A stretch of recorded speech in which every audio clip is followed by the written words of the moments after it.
the things that strikes me the most is how focused and raw it is. As you can hear, all sound deadening has been pulled out of this thing. Just when the sticky tyres pick up a pebble and hit the arches, it doesn't feel like a pebble. It feels like someone shot a bullet into the bodywork. It's so loud, it's so pure, it's so raw. And I'm talking to you right now while I'm sandwiched between a McLaren F1 and an F1 behind me. In fact, here it is. What if we're on this? It's just absurd. Absolutely absurd. I don't know the next time this is going to happen, if it'll ever happen again. I'm in a P1LM sandwiched between two F1s. Yeah, the vocabulary today is going to get stretched. So what's it like? Well, as I just mentioned, it's incredibly raw. It's very, very loud. I actually have headsets, which I'll show you later, for the passengers to talk to each other, because otherwise you have to talk like this. I'm just lining up next to the other F1 for a shot, and there's another F1 behind us, as I mentioned. This photograph is it's going to be in the history books, believe me. I'm getting goosebumps. I'm getting a little bit emotional about the significance of this moment. So anyway, as I mentioned, it's just shy of 1,000 brake horsepower, also assisted by a fabulous hybrid powertrain. It's been developed together with Lanzante, who have managed to work magic on this car. I was talking to Dean Lanzante before I got in this car, who was going through about all of the controls and how to pilot this thing properly. He was saying that they managed to do a full lap of the Nürburgring, full chat on this thing, and still cross the line with 75% of the battery power remaining. What an achievement that is. But one of the problems of hybrid supercars these days is the battery tech. That's the sort of limiting factor. The batteries drain out under heavy driving. This thing doesn't. One of the other outstanding features of this car, I mean every feature on this car is outstanding, it's ridiculous. You could pick a single component, it's got a story. But why this thing did so well at the ring was that Lanzante have upgraded the engine from a 3.8 to a 4-litre engine. What that has done is taken a lot of the sort of responsibility from the hybrid drivetrain, and now the engine takes most of that torque, most of that power, which has left a lot of reserve in the hybrid battery to do its job, to do its torque fill, and not actually run out of steam. It's also increased the torque on this thing to an immeasurable amount. It's it really is. I can't help but think we're in the bracket now of it's aviation levels of thrust. It really is. It gives you the battery power and the hybrid torque fill relentlessly all day long. What else is fantastic about it is it's essentially the P1 GTR that's been put on steroids and adapted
then the orchestra clicks and there's a crescendo.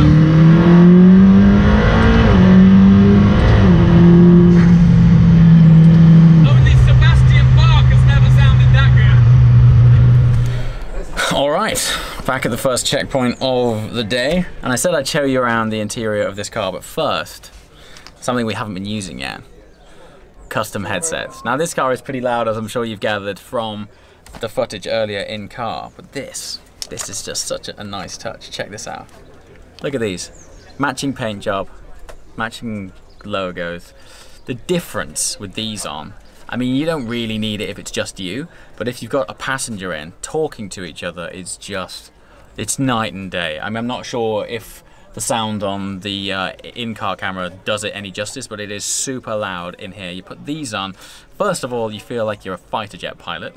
But second of all, with this little mic here, little mic that goes right in front of your mouth, you can talk really normally. In fact, you can almost just like softly speak. You can hear each other fine. And it basically stops you on a long journey having to shout to each other for hours on end. So really nice touch. And also, when you're wearing them, photographs look mega. You really do look like you're in some sort of road jet.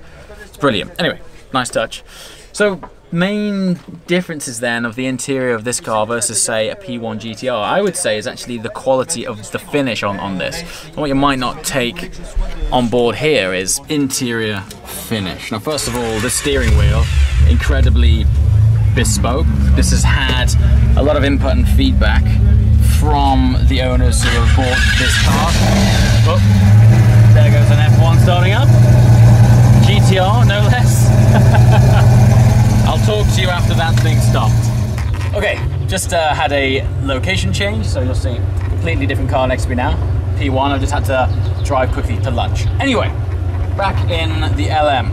Yeah, interior details. So, based on a P1 GTR, which is their sort of track-focused P1, the internal quality has a sort of more sophisticated, refined finish to it. And that's because this is a road legal car. P1 GTR was never initially intended to hit the road. This was from day one. Now, the differences between the GTR and this, for example, all of the internals on a GTR, all of this exposed carbon roof, the edges are just a lot sharper. It's not as refined, it's pretty raw and hardcore. Now, not to say that this isn't, but just the way that they finished every single edge in here is just a much more bespoke finish. The carbon weave on the A pillars, it is a huge, huge weave, but the way it's finished, it's stunning. It's got this beautiful like satin matte finish, and the whole cage is inbuilt all the way back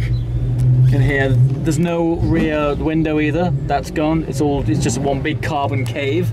And small features like this, the Lanzante logo on the iris system, that's really nice touch. And also, to remind you that you're in an engine that is special, if I move my foot, 4-litre baby. Okay, more subtle but cool details. This has, as requested by the client, a slot for the key, which is beautifully painted. Look, P1LM on the key, and there's a really nice slot here for it. Sounds small, but in this car there's nowhere to put baggage, hence my passenger footwell is full of baggage.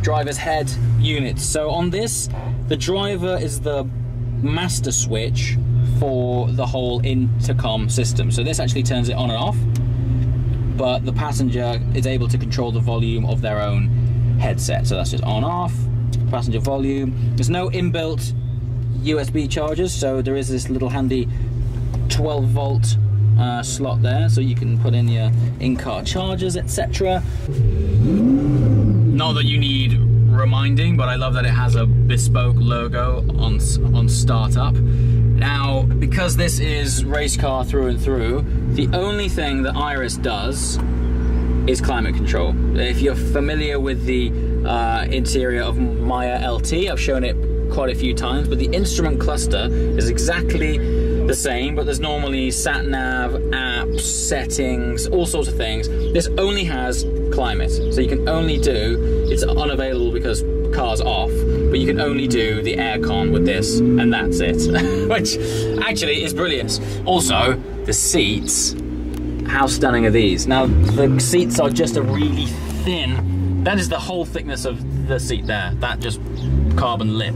Obviously, the whole point of this car is ultra lightweight focus.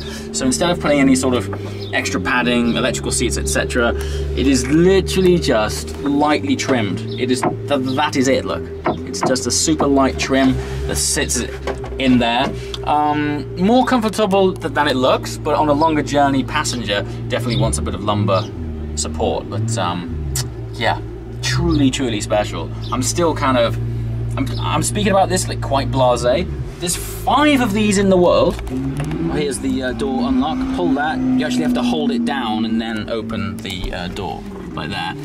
Thank you. It's like millimeters off the tree.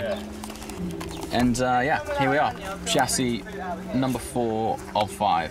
So that is genuinely how rare these cars are. Honor to even sit in one. Amazing to even see one.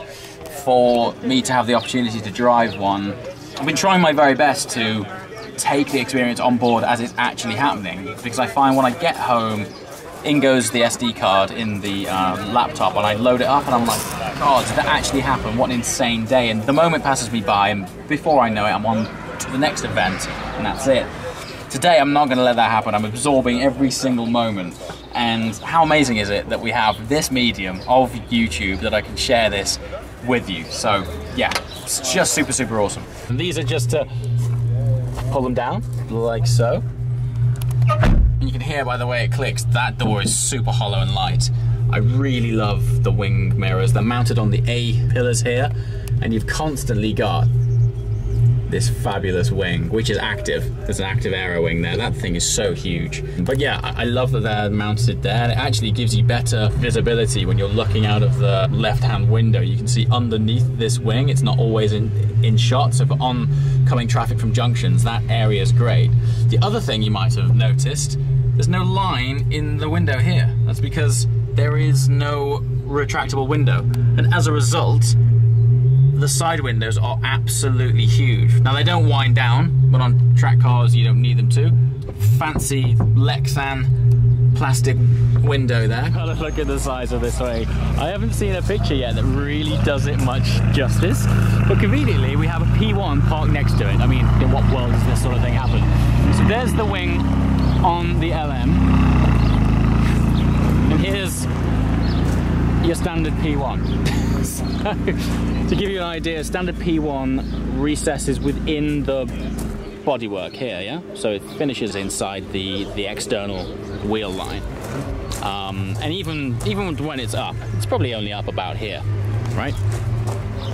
Comparatively with this, as you can see, the wing is directly in line with the external wheel line of this car, which by the way has wider wheels anyway than a standard P1. And it probably sits twice the height. It is unbelievably large. We also have the incredible situation that we have here is that we have 2 other LMs here, which means that on the odd occasion I've actually found myself following another LM while I'm driving this LM, and it gives you some idea of what you're actually driving. It's just this event, the McLaren F1 Owners Club, I gotta say a massive thank you to these guys for putting on such a special occasion. It really is. I mean, I've done rallies all around the world, and in terms of just the people are fantastic. They're so passionate and lovely. The locations are out of this world, and it's just run fantastically well, and it's really chilled, and you get cars of this magnitude just available to drive. So yeah, congrats guys on a fantastic 25th anniversary event. I find myself